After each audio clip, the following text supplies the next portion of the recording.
হৰজন কৰ্মী জিন্দাবাদ জিন্দাবাদ জিন্দাবাদ আমাৰ দাবী ন্যায্য দাবী আমাৰ দাবী ন্যায্য দাবী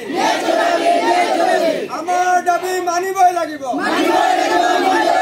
আমাৰ দাবী মানিবই লাগিব ইনকলাব জিন্দাবাদ ইনকলাব জিন্দাবাদ এই জুই জ্বলিছে জ্বলিব ইনকলাব জিন্দাবাদ ইনকলাব জিন্দাবাদ জিন্দাবাদ জিন্দাবাদ নাজিৰা মাষ্টাৰ হৰজন কৰ্মী জিন্দাবাদ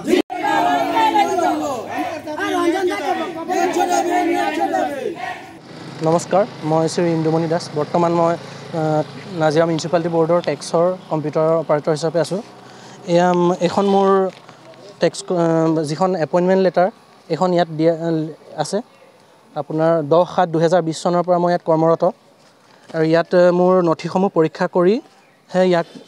এপইণ্টমেণ্ট দিয়া হৈছিলে আৰু এইখন 2021 চনৰ আপোনাৰ 2021 চনৰ এখন লেবাৰ অফিচৰ চাৰ্কুলাৰ এইখনৰ মতে স্কিল্ড এমপ্লয়ীসকল যিখিনি ITI চাৰ্টিফিকেট হোল্ডাৰ তেওঁলোকে পাৰ মান্থত এইটো 14,035 টকা দৰমহা পাব লাগে কিন্তু মই পাওঁ 10,020 টকা আৰু এইখিনি এয়া মোৰ ITI চাৰ্টিফিকেট এখন মোৰ ITI চাৰ্টিফিকেট আৰু আনকি বাইদেৱে মোক নিজেও এখন এক্সপিৰিয়েঞ্চ চাৰ্টিফিকেট দি থৈছে 2 বছৰীয়া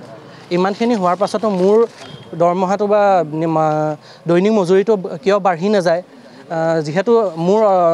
মোৰ কিছু শাৰীৰিক অসুস্থতাৰ কাৰণে ইয়াত দুজনকৈ লোকক নিয়োগ কৰা হৈছিল তেওঁলোকক প্ৰতিদিনে 500কৈ 1000 টকাকৈ একেটা কামকে কৰোৱাইছিলে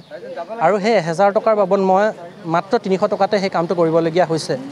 সেয়েহে উচিত ন্যায় যিহেতু ন্যায় সকলোৰে কাৰণে সমান বুলি আমি শুনি আহিছোঁ যদি ন্যায় সকলোৰে কাৰণে সমান তেনেহ'লে মোক উচিত ন্যায় লাগে বুলি সকলো ৰাইজৰ ওচৰত আহ্বান বিচাৰিছোঁ